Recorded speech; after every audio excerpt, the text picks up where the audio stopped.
This is Brody. Hi, Brody boy. What you doing?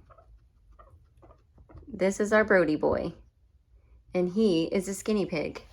So a lot of you know that I have what are called skinny pigs, which are basically hairless guinea pigs. This is Brody's story of getting him neutered in order to place him in the habitat with our females.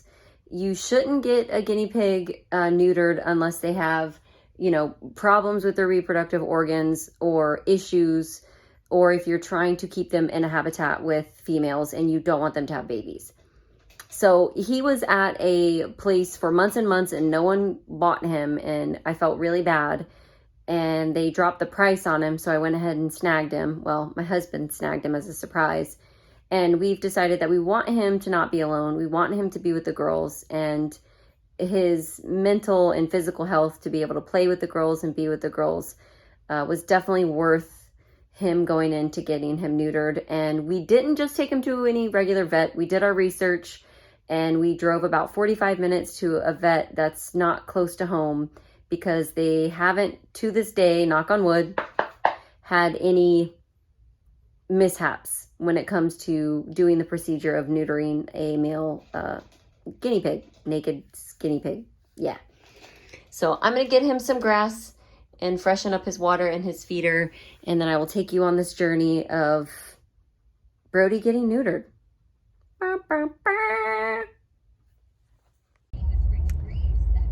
So today's the day. It's Friday.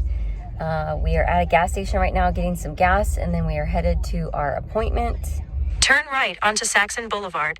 Sorry, we have the GPS on. I don't know if that can be heard through it, but I'm nervous for him. I was holding him a minute ago, and we got him all prepped last night, and I gave him a good rub down with some coconut oil and trimmed his nails and stuff. He wasn't due for another week, but I figure, you know, I won't be able to mess with him much. So, but I have him in his little carrier. Here he is. Say hi. Right now I've got him in his little carrier with one of his little blankets. It's covered in grass, and it's got the little mesh in the front.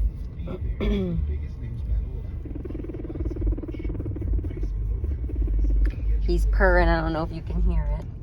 Turn off the radio.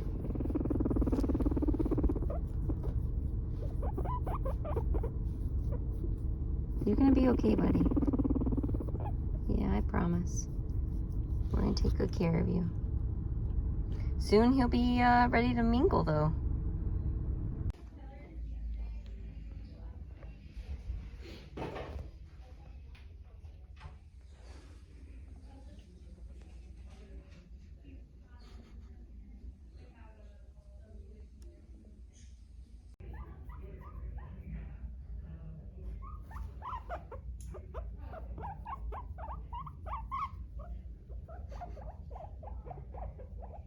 Okay.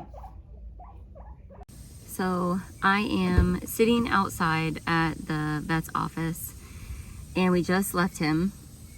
They did not tell me that they were going to be keeping him overnight.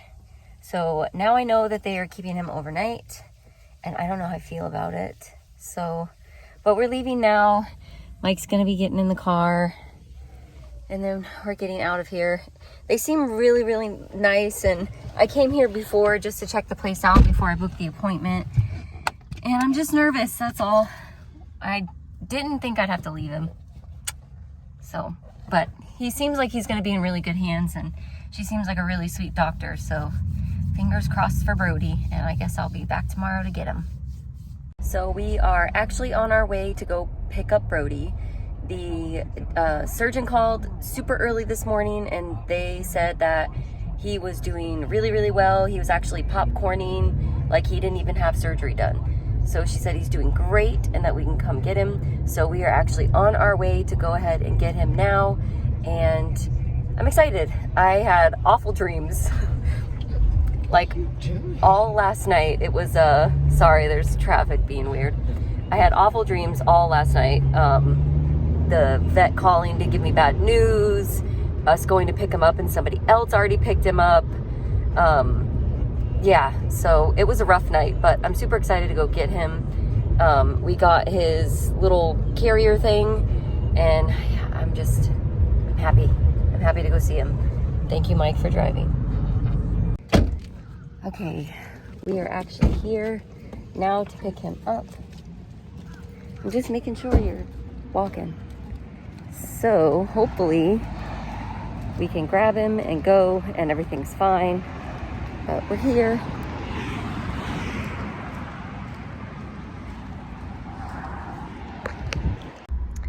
So we literally just picked him up. The nurse was super nice. Hi. Say hello, everyone. Say hello. So we just picked him up. They gave him an insane amount of different medications that I'm gonna have to use. But we brought a bigger cage so we could let him, you know, get out of that little tiny hut. And we are on our way to get some stuff to help with his medication. And then on our way home. Yay!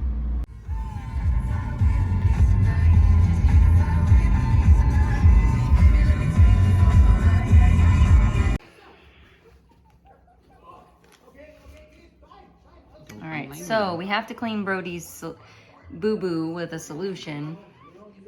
So we have to use a sterile gauze. Ready?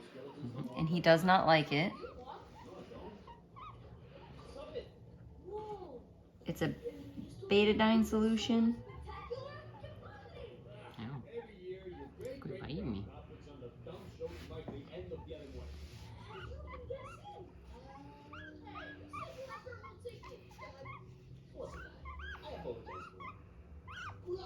Okay. Okay, buddy. You know, it's not too bad.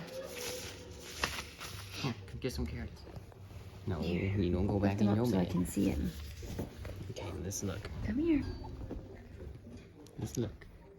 Your little boo-boo. Not too bad. Tiny little boo-boo with some stitches. You're doing good, buddy. Now you get your treats. It's a very milky, or not milky, but a tea-like color. And he's got multiple other medications that he has to take as well. And I keep those in the kitchen. His antibiotic has to stay in the fridge. But he's got his different medicines that he's got to take. He's got this one's a pain reliever. This one is for the skin. This one is for good gut bacteria. This one is for to make his appetite. So I just finished cleaning his pen. He's trying to get his water, but I'm not going to add any grass in there because I have this meal substitute thing I'm supposed to give him. And if he starts eating all that grass, he's not going to want to take it. But I've got to give him his pain med first, and then the antibiotics, and then this mixture here actually has 2 other medications in it. So it starts out as like a powder, and then you have to mix it in with all of this other stuff. So it's 1/4 of this pill, and then 1/4 of this pill, and then I have this little crusher thing that I just bought, and you just, you know, cut the pill and crush it that way. And I put that in here. So I got to glove up, and then I've got to get his wound clean. Nobody. See, because he constantly eats grass, and then he'll get too full and he won't want to eat the medicine stuff. So, and I'm alone and I have to do this by myself.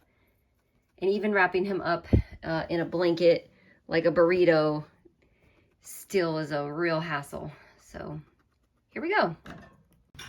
So it's nighttime, so it's the light is dim because I have him in my living room here. But it's been 2 weeks and a few days, and right now we just put him in the pen. His pee did stain before, so it is clean, it's just stained. But we put him in his pen. I'm gonna go grab his water, and this is his first time being out and about and not cooped up in his little pen. So he has a small cage that he goes into at night, and then he's got this playpen that he goes in during the day. Say hi. Say, I'm doing so much better. He stopped all of his meds and everything just a few days ago. His belly looks great. He's healing up well. You healing up well, buddy boo? Yeah, you are. So he's doing really good. He's got to go grab his water and zip up the top here so he can run around and be free. Yeah.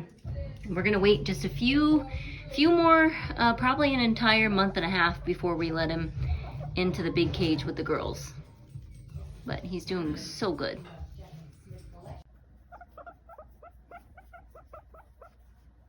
Where are you going? You can't go in there. You can't go in there. You want me to pet behind your ears? Or your butt? Okay. I'm petting it. I'm petting your butt. Now back your other ear. Oh, you got fuzz on it. Okay. Just really want this ear petted, huh?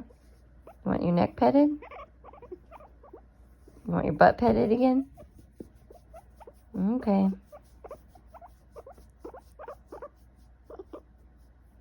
Oh, thank you for the kisses. You're so sweet. Thank you, thank you. Thank you, thank you.